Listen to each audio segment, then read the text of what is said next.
fissure is mandatory at 3. I don't understand you. I don't even recognize you. No cash for the dimensional fissure, huh? Look, honey, you gotta pay to play.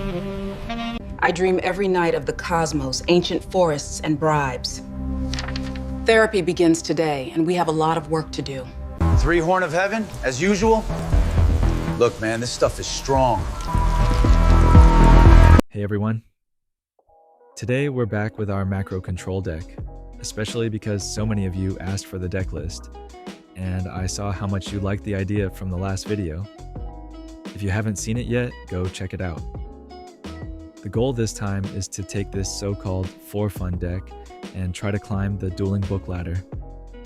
At the very least, I'd like to start by reaching the top 20 and then maybe push even further, with the final goal of one day hitting rank 1, even though that's definitely going to be a tough road. Since you guys are really enjoying this and even messaging me in private, if you want me to turn this into a series or a full journey, make sure to drop a like so I'll know you're interested. So, I've been playing a few matches these past days, not too many since I've been busy with other stuff, but I've been grinding casually, studying the deck, seeing how it reacts in different situations. As you know, the ranked ladder has been reset, so I started from the lower ranks, but we've managed to climb quite a bit. Here you can see my win rate. It's good, not perfect, but decent overall. Now there are 2 things I want to mention. First, starting from low ranks is actually a double-edged sword. On one hand, you can face players who aren't too experienced and make easy misplays, but on the other hand, they often play non-meta decks, which can be surprisingly tricky to deal with. This deck tends to dominate graveyard-based strategies, but against random rogue decks, it can really struggle. Most of my losses actually came from things like Morphtronic, or other weird off-meta decks that just don't care much about my main strategy. So yeah, sometimes those matches are harder than they should be. Not impossible, but definitely annoying. The second point is about consistency. I don't know if it'll show in the clips I'm uploading, but honestly, I've been drawing pretty badly. Even in games, I still managed to win. I often went 10 or 12 turns without seeing Macrocosmos or Dimensional Fissure, which hurts a lot for this deck. I have my theories about how Dueling Book shuffles.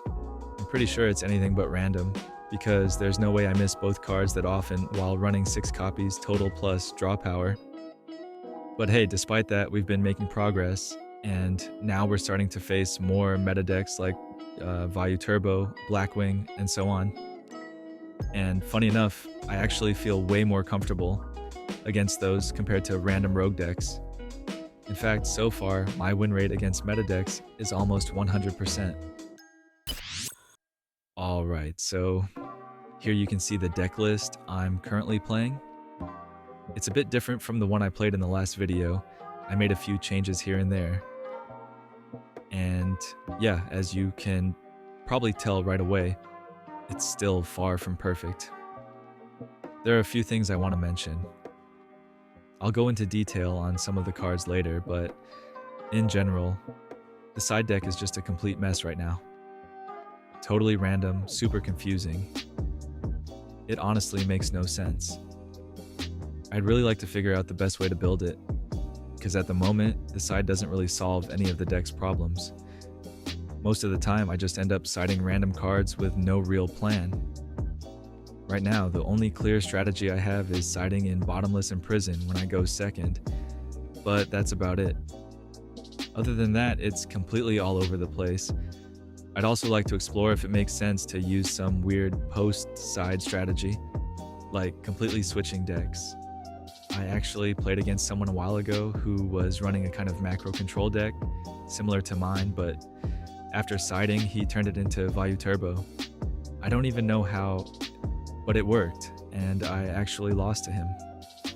So maybe there's something interesting to learn there. As for the main deck, the card slots are really tight. Most of the space is taken by the core cards, Survivors, Caius, Cyber Valley, and so on. The 2 most unique monsters here are Spirit Reaper and Neo-Spatian Grand Mole. Honestly, two of my favorites. They almost never feel bad to draw. Grand Mole especially has great synergy with Ancient Forest, and it's just such a universal card. Sometimes it single-handedly solves problems or creates small locks. I'd never cut it. Spirit Reaper is the same. I love seeing it. It buys time, which, as I said in the last video, is super important, and sometimes forcing a discard, especially with Macrocosmos on the field, is just too strong. Right now, my idea is to make the deck a bit faster, maybe adding more draw power like Jar of Greed, but the main issue is space. If I had to remove something, I'd probably start by cutting the 2 gold sarcophagus. At first glance, it looks super synergistic with the deck, and yeah, it's totally logical on paper, but honestly, I think it's a trap. Not a trap card, a mental trap. At first, you'd say it works perfectly with DD Scout Plane, since you can banish it and immediately bring it back, but let me tell you, I've never actually done that. Not once. So yeah, in theory it makes sense, but in practice it just doesn't work. Another thing that might seem like a good reason to run Gold Sarcophagus is that this deck obviously needs to see Macrocosmos or Dimensional Fissure as early as possible. But that logic has some serious problems. First of all, 2 turns is a long time. Taking a -1 for 2 full turns really hurts, especially in a deck that's just trying to survive. Having 1 card less for that long can easily decide the game in a bad way. And second, the worst feeling ever is when you use Sarcophagus to banish Macrocosmos, and then you draw it the turn right after. That happens way more often than you'd expect. Maybe in Game 2 or Game 3, when your opponent is siding in stuff like Dust Tornado, it kind of makes more sense. But in Game 1, you just end up removing a card, then drawing it again, and realize you're gonna get a dead card, which feels awful. Another problem is that when you already have Macrocosmos or Dimensional Fissure on the field, the only real target that makes sense is Caius, and even then, it's just okay at best. Most of the time I remove Caius just so I know I'll see him later when I start gaining control. But again, it's a pretty mediocre move. You're taking a -1 for a Caius 2 turns later, and your opponent knows it's coming. So yeah, on paper, it sounds like a perfect fit. But in reality, it just doesn't hold up. Sure, there might have been a few games where I banished Macrocosmos with Sarcophagus and ended up winning because of it. But you also have to consider this. By removing Macro from your deck, you're actually lowering your odds of drawing it naturally. So, in a weird way, not playing Gold Sarcophagus might actually increase your chances of seeing Macro early. That's why, at this point, I'd say these are probably the first 2 cards I'd cut from the list. Alright, let's move on to another key point, and actually the main topic of this video, Grand Convergence. I got a comment on the last video asking whether it's really worth playing, since it's such a situational card, kind of like a white hole type effect, one of those rare cards that only works if another specific card is active. And yeah, it's true, it can brick. There's no denying that. If you draw it without Macrocosmos, it's literally a -1. But here's the thing. If you can activate it, it's easily one of the strongest cards in the entire Edison format. No question about it. Being able to do a board wipe on your opponent's turn whenever you want is just insanely powerful. That's honestly the main reason why I'm even playing this deck. It's without a doubt the strongest card in the build, and I'm running 3 copies for that reason. It's the kind of card that can flip a game completely. It catches everyone off guard because no one expects it. And what's even better is that once your opponent sees it in Game 1, they'll start playing the entire match around it, which is almost even stronger. If you can see it early and you already have Macrocosmos up, it buys you so many turns. You can clear the board whenever you want, and the longer the game goes, the more control this deck gains. So you naturally start winning more games just by surviving. That's what makes it so strong. Once you have 1 or 2 macros plus stuff like Dark Bribe to protect them, you can literally do whatever you want. That's the beauty of this deck. Once you take control, it really feels like you're playing something way above the rest, and your opponent just can't do anything about it. Now, someone also asked me if it would make sense to play Soul Absorption, or similar cards that, on paper, also look situational. But that's where the difference really shows. Those kinds of cards only gain you life points, and in Yu-Gi-Oh, life points don't really matter that much. Sure, maybe you'll end up at 20,000 life points, but those are games you would have won anyway. If you reach that point, the card didn't win you the match. It just exaggerated the win. Grand Convergence, on the other hand, is a card that actually wins games. It's a game changer. If the duel is going back and forth and you suddenly drop a field wipe whenever you want, that's huge. It's what shifts the momentum entirely in your favor. So yeah, even though it's situational and sometimes bricks, it's too impactful not to play. It's strong both when you already have full control and when you're trying to gain it, because it buys you turns and resets the game in your favor. In my opinion, the question isn't whether to play it or not. The real challenge is figuring out how to make it more consistent. Like I mentioned earlier, adding more draw power could help you see macro cosmos more often, which in turn keeps Grand Convergence alive as a real threat every game. So yeah, those are my thoughts on the deck, at least for this video. There are other cards I could talk about for a while, like Horn of Heaven or Dark Bribe, but I don't want to make this video too long. I really want to show you some matches instead. If you're interested in a follow-up video, like I said earlier, make sure to leave a like. But more than that, I'd love to hear your thoughts on the deck. Have you tried it yourself? Are you planning to? Do you have any suggestions? Maybe cards I haven't discovered yet, or things you think could make it better? Even if they're situational, who knows? Maybe there's something I've completely overlooked. Anyway, let's jump into some of the games I played. Keep in mind I was playing pretty casually and relaxed, so there might be a few misplays here and there. Feel free to point them out in the comments. Let's see who catches them first. Thanks a lot for the support, and I'll see you in the next one.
you